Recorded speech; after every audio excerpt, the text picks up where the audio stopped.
Rob Hallis, a professor of library services here at UCM, and this presentation of fake news looks at how one can skew the facts to kind of pull you along in a particular direction. There's a TED Talk by Ellie Prasier that looked at what our filter bubbles do to how we perceive the stories that we read, the environment in which we work, and his take on it is that that bubble that we live in is influenced by our experiences, by our beliefs, by our education, and it's really hard to look outside of that particular bubble, if you will, so that whenever we're seeing other news and other events in the world around us, we tend to interpret them through our own life experiences. So when we're looking at whether something is fact or fiction, there's several levels of fiction, if you will, that we can consider. One of them might be urban legend, where we have a modern story with little or no supporting evidence that kind of spontaneously spreads. One might have heard that lightning never strikes in the same place twice. In effect, it does. Where there's very tall buildings or lightning rods, it will strike several times, perhaps within the same storm. We also have deception for fun and profit, where there is a story that is deliberately misleading by appearance or by statement, and we're supposed to kind of either be tricked into buying things that we don't want, or we have a joke or some other prank that's played on us. We also have bias that can appear in the news when we have an opinion that is preconceived or unreasoned. Let's take a look at how this has played out in an historical event. When we had in the Second World War, the United States was fighting with Japan, and we needed people to give money to the war effort. And so in the far left, we had a cartoon character, Popeye, encouraging the people in the United States to blast the Japanese and buy war stamps here and now. In the middle, we tried to convince people in the United States that our enemy was very despicable individuals, killing wantonly and destroying civilization. But the Japanese people found that, or felt that they were just the opposite. They were conquering a world, and this is how they took and portrayed their image. Well, propaganda is still evident in a lot of the social media that we come across, and it uses similar distortions to make a point. If you look on the left-hand side, there's a liberal individual disparaging how President Trump treated then Attorney General Jeff Sessions.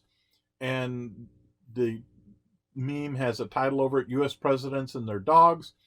So we have Clinton and his, and Bush and his, and Biden had a dog, and Trump has Attorney General Sessions. If we look on the right, we see how conservative individuals may be viewing the media, as we have truth depicted here as a blindfolded woman being assassinated by all of these liberal media. So in a sense, we're using images to portray particular viewpoints in the same way. But let's unpack one of the memes that we see, because social media has a number of them where you'll take a particular image and then put a little catchy soundbite over it and send it out. And if you really don't know what's going on with that particular image, sometimes the message is lost, or sometimes the message is skewed. In this particular example, we see a very angry young lady, and above it we read, "When you blame the Australian fires on climate change," and below it, "but you propaganda gets destroyed by the arsonists by the arrest of the arsonist who started the fires. Well, what's going on here? If we look on the right-hand side, this is a story that Jose Javier wrote for HuffPost in January of 2020. And the individual in the middle is Greta Thunberg, who's a Swedish climate youth activist who's received worldwide recognition for her efforts to fight climate change. And in effect, this particular meme is kind of turning the tables on this person. Well, how did the fires actually start in Australia? Well, Mr. Javier says that there's a misinformation campaign that accuses the arsonists of starting Australian wildfires. They're not naturally occurring. It's just that we have a number of arsonists. And he's kind of putting Greta in an unflattering light as those particular sound bites are spread over her image. This came from an article where arson misinformation undermines the link between Australian fires and climate change. Well, when you read through that a little more, we find indeed that Rupert Murdoch is a media mogul who is, shall we say, promoting particular stories in the publications and the media outlets that he owns. But we'll see in the next slide that HuffPost is on the left of media. So should we believe that?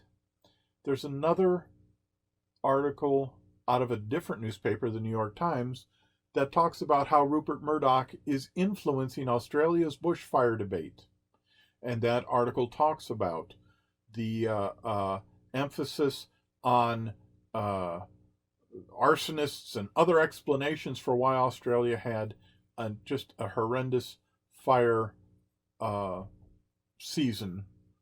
And Murdoch tries to downplay the climate change.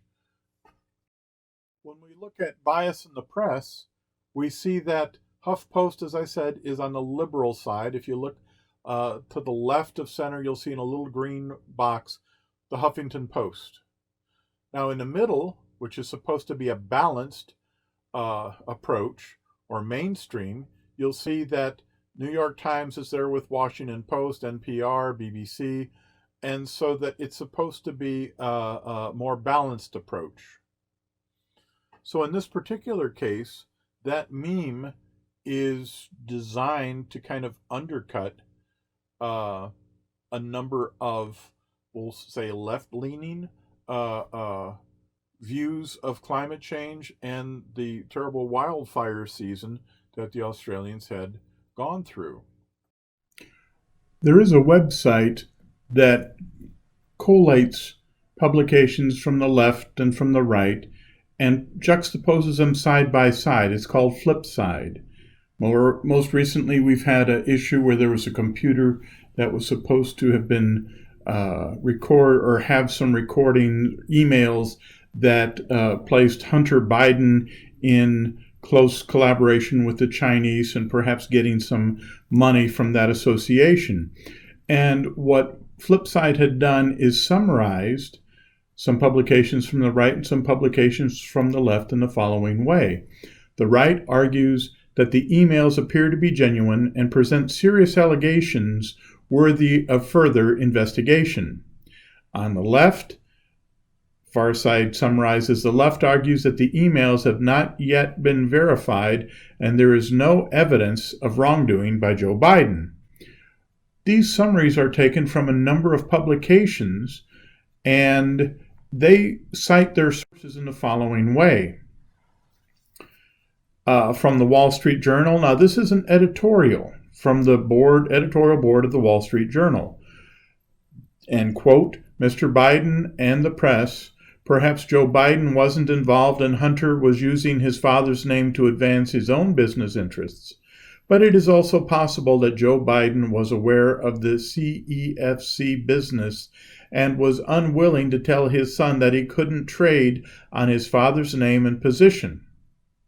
On the left, from the New York Times, we have Giuliani claims his lawyer got the laptop, from a Delaware computer repair shop owner, John Paul McIsaac, who says someone he thinks was Hunter Biden dropped off 3 laptops and never picked them up. McIsaac gave a halting interview to several journalists last week, and it goes on from there.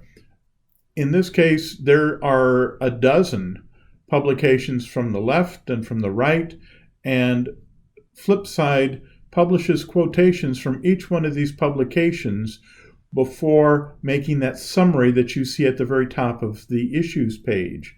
In this case, I think 3 things become very apparent.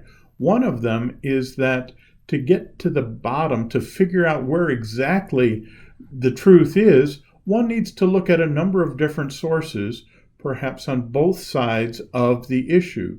The second thing is that each publication has elements of truth in what they're presenting, in terms of there were some laptops that was left off at a particular place and so forth and so on. And one needs to pick those nuggets of truth from both sides to see where indeed the accuracy of a story could be. One also sees from this comparison that there is, shall we say, an effort to skew or to bias the information that one receives from each side of the political spectrum.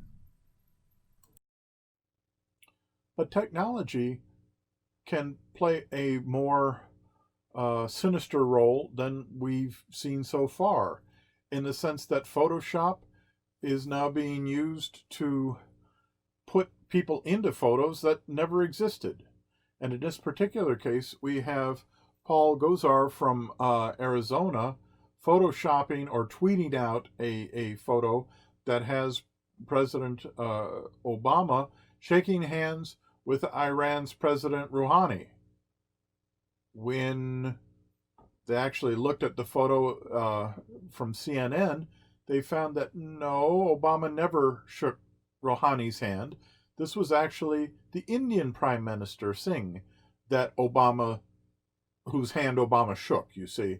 So in this case, we can put people in different poses and different pictures to insinuate different readings or alternative realities of events.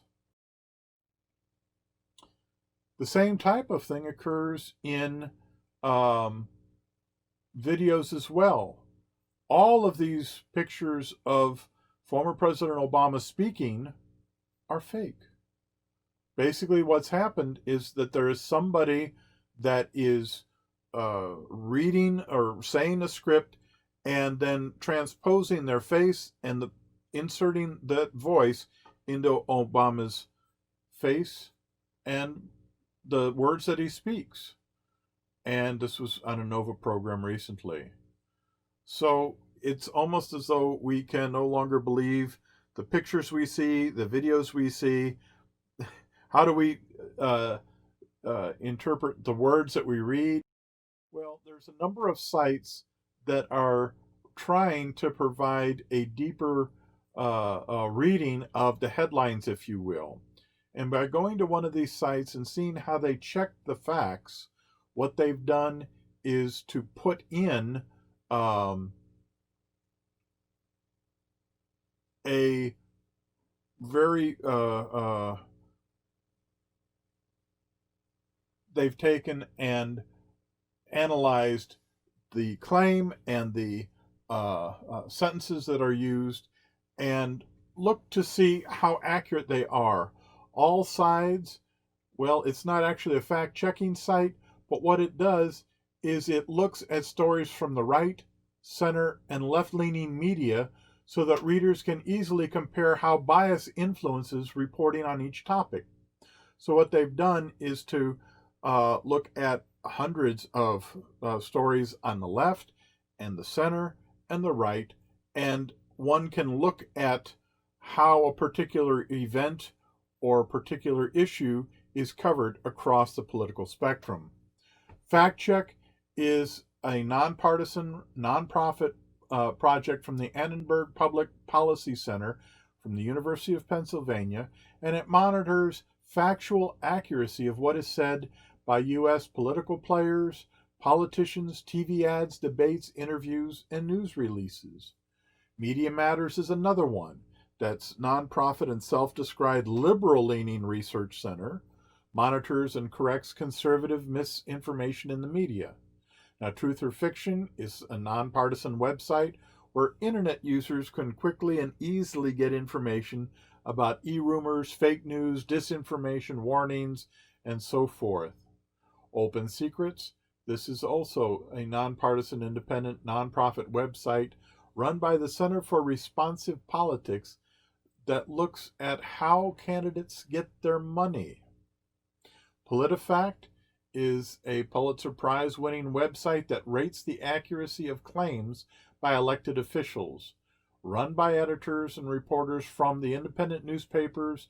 There's several of them that are listed there, and they will look at something as being true, half true, false, and if it's really false, they put a pants on fire stamp.